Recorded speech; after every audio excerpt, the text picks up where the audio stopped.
where your taxes go. Yan ang madalas nakasulat sa mga karatula ng mga proyekto ng gobyerno, kabilang na ang kontrobersyal na flood control projects. Pagbabandera na ang buwis na binabayaran napupunta sa publiko. Pero totoo nga bang bumabalik ang mga ito sa tao? Okay pa kami! Woo! Okay pa! O nauuwi sa katiwalian? Mula 2022 hanggang 2025 lang, umabot sa mahigit 545 billion pesos ang pondong inilaan ng pamahalaan para sa flood control projects. Pero ang ilan sa mga proyekto natuklasang hindi pa tapos kahit deklarado ng completed, substandard o mababa ang kalidad. Noong 2023 lang natapos ang portion na ito ng dike project. Pero ito na ang itsura niya, wasak. Habang ang iba naman, mga ghost project o sadyang hindi mahanap. As in, naging ghost na rin sila. Yung mistulang na naglaho na rin. Sino ang dapat managot? This is criminal. Mga hayop to mga tao to, hindi tao to mga tao. Are you involved in any ghost projects? Your Honor, I invoke my right against self-incrimination, Your Honor. Up to now, you own these 9 construction companies. Yes po. At paano ito nakalulusot?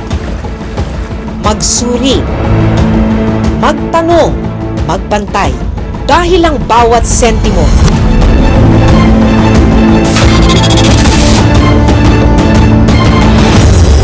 pera natin to.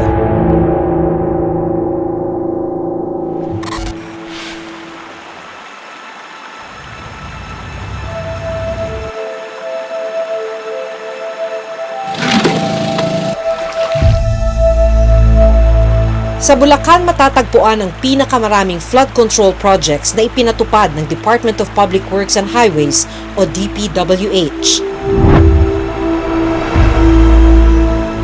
Ayon sa pagsasaliksik ng GMA Integrated News Research, mula July 2022 hanggang May 2025, nagtayo ng 668 na flood control projects sa iba't ibang bahagi ng probinsya.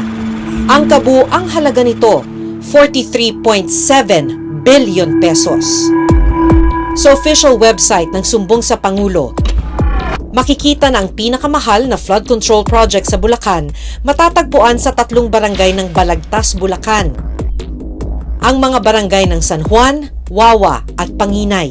Ang halaga nito, mahigit 151.5 million pesos na natapos noong September 30, 2024.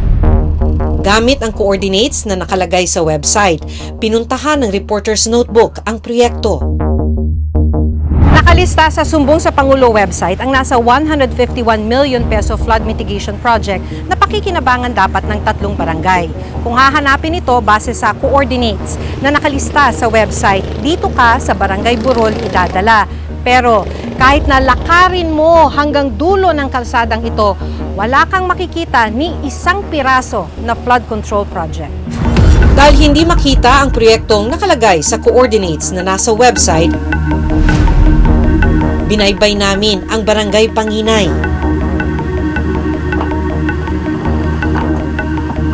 Makalipas ang 10 minuto, narating namin ang flood control project. Bumungad sa amin ang hanggang tuhod na baha at maputik na kalsada. Wawaw Builders ang isa sa mga construction companies na nakakuha ng pinakamaraming flood control projects dito sa Bulacan. Ang pinakamahal na flood control project ng Wawaw Builders ay matatagpuan sa bayan ng Balagtas. Ang project cost ay mahigit 151 million pesos.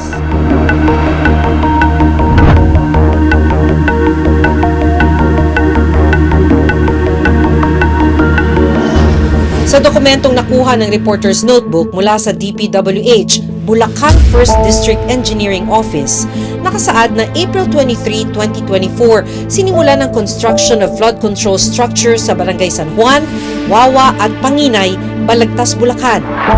238 meters lang ang haba nito na layuning magprotekta sa mga residenteng nakatira sa gilid ng Balagtas River laban sa baha.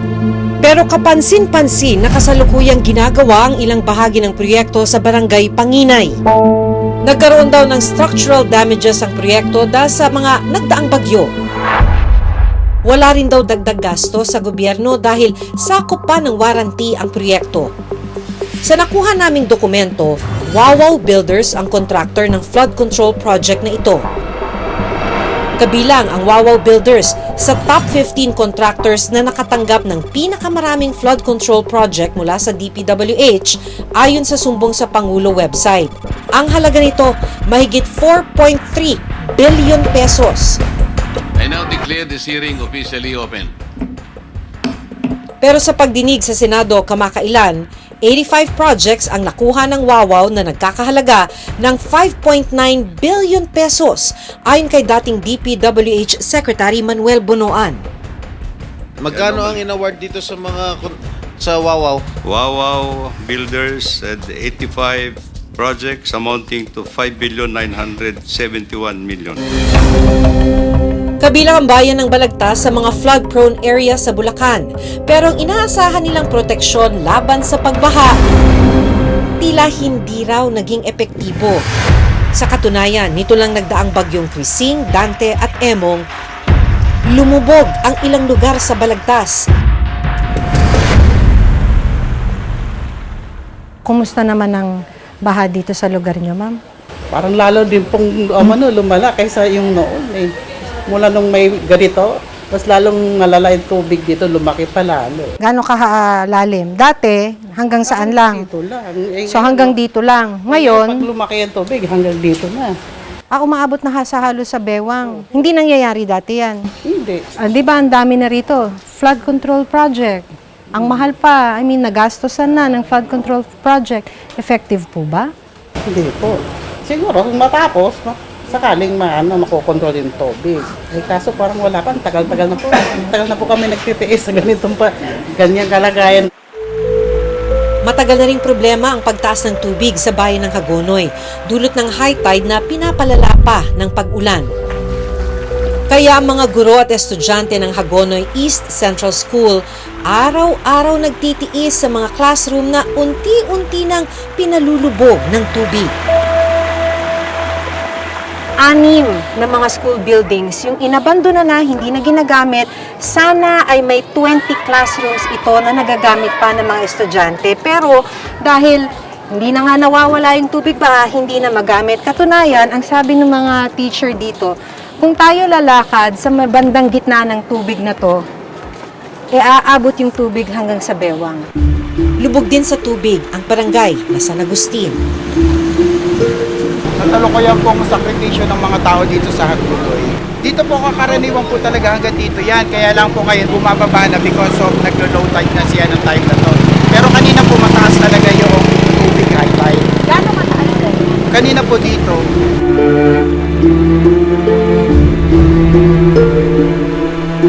Nadaanan din namin ng ilang abandonadong gusali na nalubog na rin sa baha.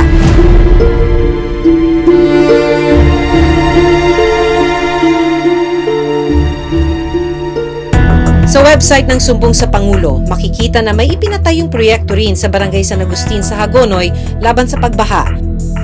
Ang contract cost o halaga nito, 77 million pesos. Sa dokumentong nakuha ng Reporter's Notebook, nakasaad na sinimula ng proyekto noong February 13, 2023 at 100% completed na raw as of August 29, 2025. Gamit pa rin ang coordinates na nasa website, pinuntahan namin ang sinasabing flood control project.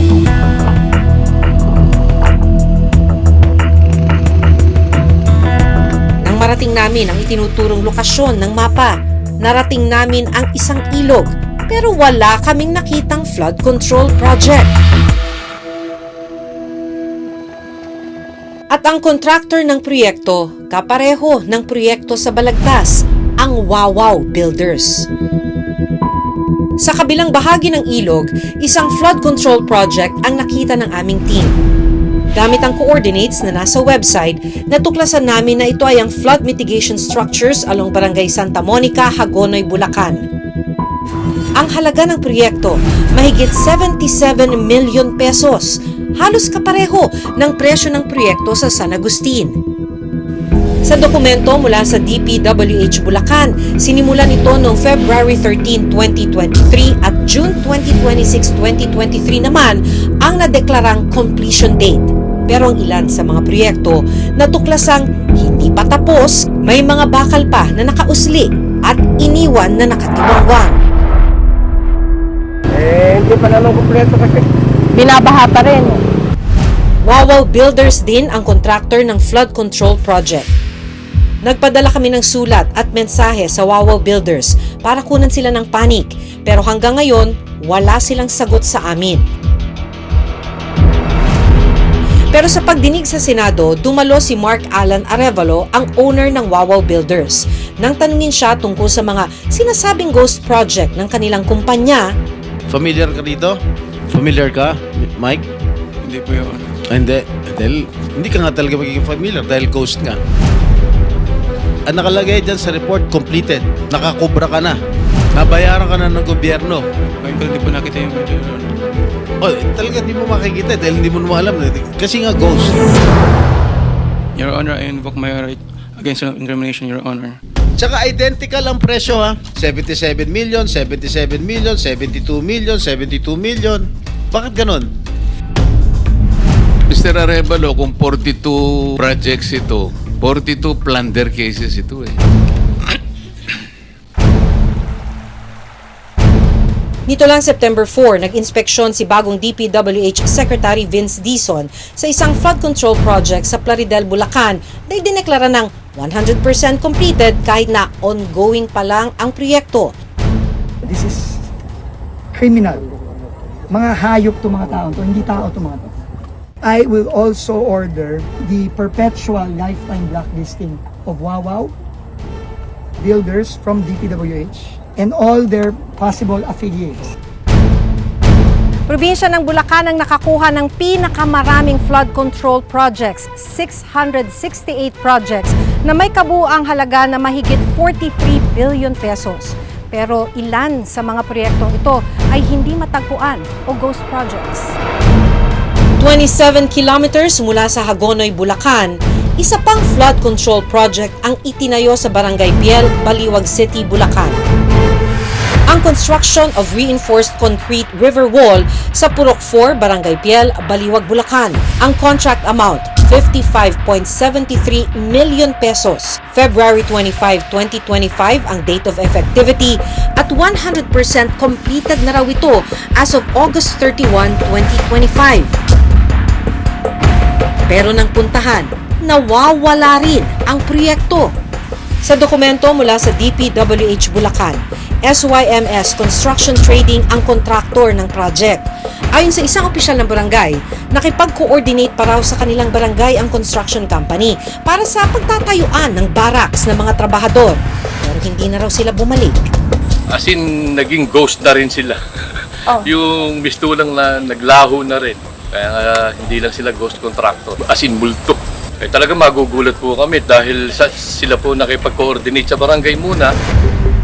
Sa kabuuan, umabot sa 16 ang flood control projects na nakuha ng SYMS mula 2022 hanggang 2025. Ang halaga, mahigit 931 million pesos. Pinadalhan namin ng sulat ang SYMS Construction Trading para kunin ang kanilang pahayag. Pero hanggang ngayon, wala silang sagot sa amin. Sa ginawang pagdinig sa Senado, sinabi mismo ni dating Bulacan District Engineer Henry Alcantara na hindi niya personal na nainspeksyon ang idineklarang tapos na flood control project sa Baliwag. Binayaran din ng SYMS Construction Trading ng 55 million pesos para sa proyekto sa Barangay Piel, Baliwag, Bulacan. Paano po nangyari yung ba't nabayaran po? There was a certification signed by the project engineer and the implementing section chief. Pero hindi po ba dapat tinitingnan nyo muna? Negligence on my part. Inamin ko po may kakulangan ako.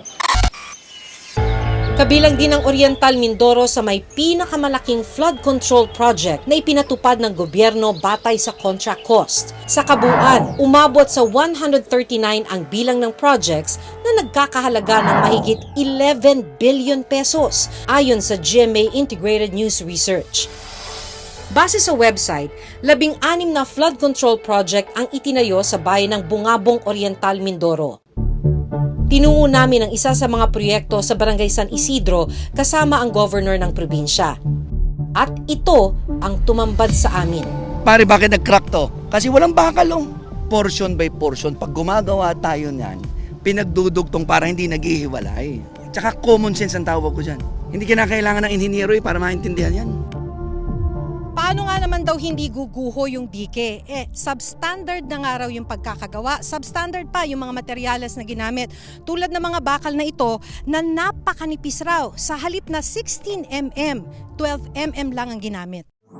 Batay sa website, February 11, 2023, sinimula ng construction ng road dike esplanade along Bungabong River, San Isidro, San Jose Section, Bungabong Oriental, Mindoro at natapos noong December 15, 2023. Ang kontraktor, SunWest Inc. At ang halaga nito, mahigit 217 million pesos. Pero kapansin-pansin din sa website na may isa pang dike project sa Bungabong na may halos kaparehong presyo at nasa ilalim din ng SunWest ito. Kabilang din ang SunWest sa top 15 contractors na inilabas ng Pangulo.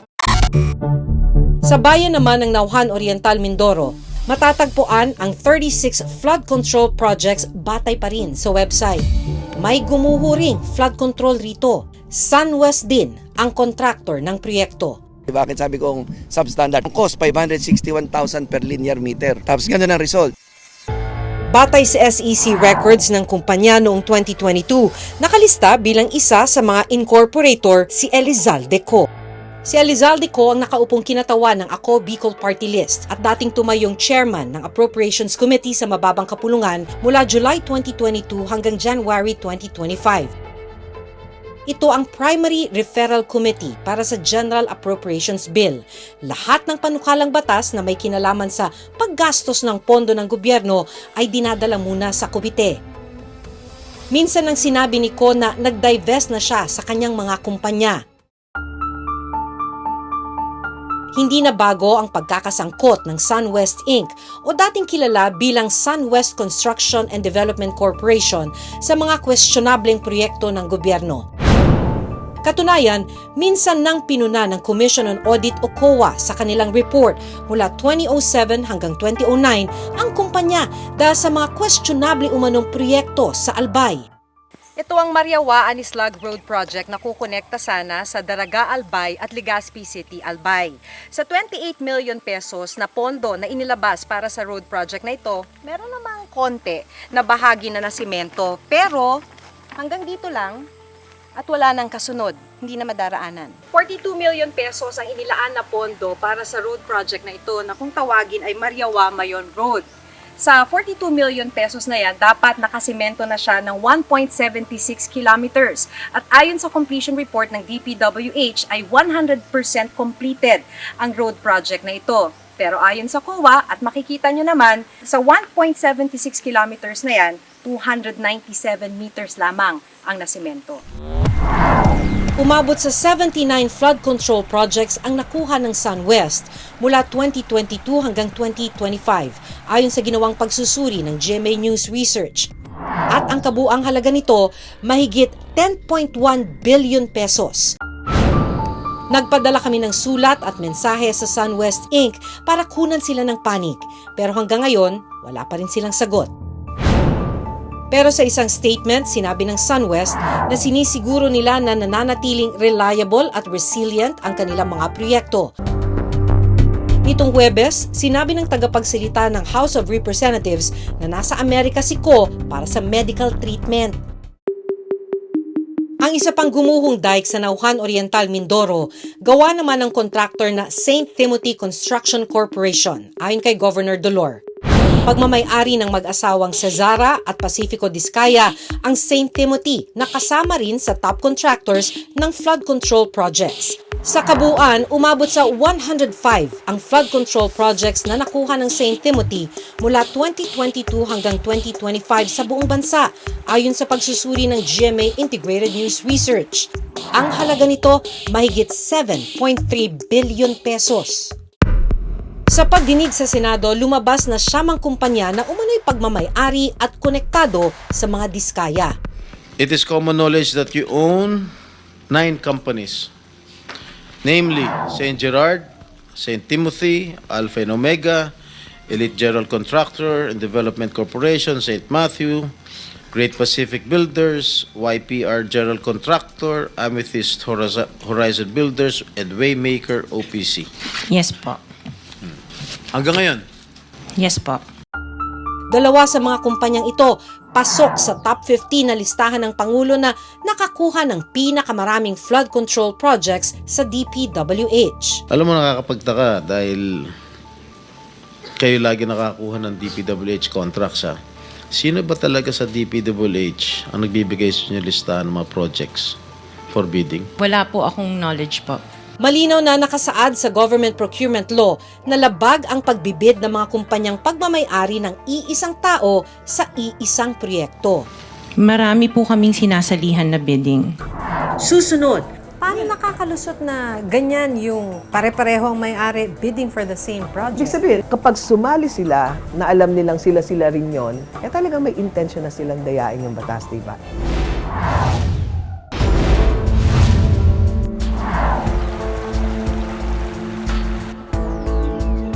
Meron naman tayong procurement law. Pero, paano nila ito nalulusutan? Paano ito nagawa? Bawal to Kasi supposedly, ang purpose ng public bidding, mapalawak yung competition, di ba? Mapalawak yung competition para magkaroon ng opportunity ang government to afford or to be able to obtain the best price and the best quality, for the goods or services to be delivered. Paano nakakalusot na ganyan yung pare-parehong kumpanya, pare-pareho ang may-ari bidding for the same project? Ibig sabihin, nag-fail yung committee na nag-aral nung kanilang mga documents, Kapag sumali sila, na alam nilang sila-sila rin yon, talagang may intention na silang dayain yung batas, diba? And that, having said that, ibig sabihin, meron ka ring, may timbre na sa loob. Ano yung timbre? Timbre na, si ganito yung nanalo. Hindi pa nga sila pare-parehas na owned by one company pero parating sila ang magkakapartner sa bawat bidding. Pwedeng nag-uusap na sila. Arrange ito. At ito yung tinatawag nilang sahod system, di ba? September 1, sinabi ng Philippine Contractors Accreditation Board o PICAB na nirevoke na nila ang lisensya ng 9 na kumpanya na konektado sa mga diskaya. Hindi po kami naniniwala na dapat kansilahin ng ganun-ganun na lang na walang pagdinig walang wastong pagdinig base sa dokumento.